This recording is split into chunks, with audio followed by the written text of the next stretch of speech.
ઇસ્માઇલનગર overbridge પાસેથી સામરખા ચોકડી સુધીના ગેરકાયદેસર દબાણ દૂર કરતું આણંદ જિલ્લા પ્રશાસન.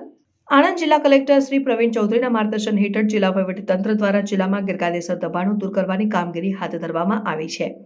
જે અન્વયે કાયદેસરની પ્રક્રિયા પૂર્ણ કર્યા બાદ આજે ઇસ્માઇલનગર ઓવરબ્રિજ પાસેથી સામરખા ચોકડી સુધીના ગેરકાયદેસર દબાણો દૂર કરવાની કાર્યવાહી હાથ ધરવામાં આવી હતી. જિલ્લા કલેક્ટરશ્રીના માર્ગદર્શન હેઠળ જિલ્લા વહીવટીતંત્ર દ્વારા આજ સવારથી ગેરકાયદેસર દબાણો દૂર કરવા ઝુંબેશ સ્વરૂપે કામગીરી હાથ ધરવામાં આવી હતી.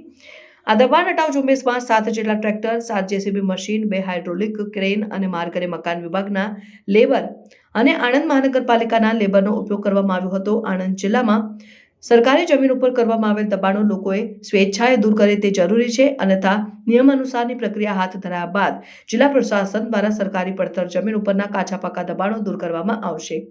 ઇસ્માઇલનગર બ્રિજ પાસેથી સામરખા ચોકડી સુધીના કાચા પાકા દબાણો, લારી ગલ્લા, કમ્પાઉન્ડ વોલના દબાણ હટાવવાની ઝુંબેશમાં આણંદ પ્રાંત અધિકારીની શ્રી મયુર પરમાર, સિટી મામલતદાર શ્રી ચારમી રાવલ, નાયબ પોલીસ અધિક્ષક શ્રી પંચાલ, ટાઉન પીઆઈ શ્રી ઝાલા, માલ મકાન વિભાગના નાયબ કાર્યપાલક ઇજનેર શ્રી જીગર પટેલ, પોલીસ વિભાગ અને સંબંધિત વિભાગના અધિકારી કર્મચારીશ્રીઓની ટીમ ઉપસ્થિત રહી હતી. પ્રાર્થના સંદેશ ન્યૂઝની તમામ લેટેસ્ટ અપડેટ્સ માટે ચેનલને હમણાં જ લાઇક, શેર અને સબસ્ક્રાઇબ કરો.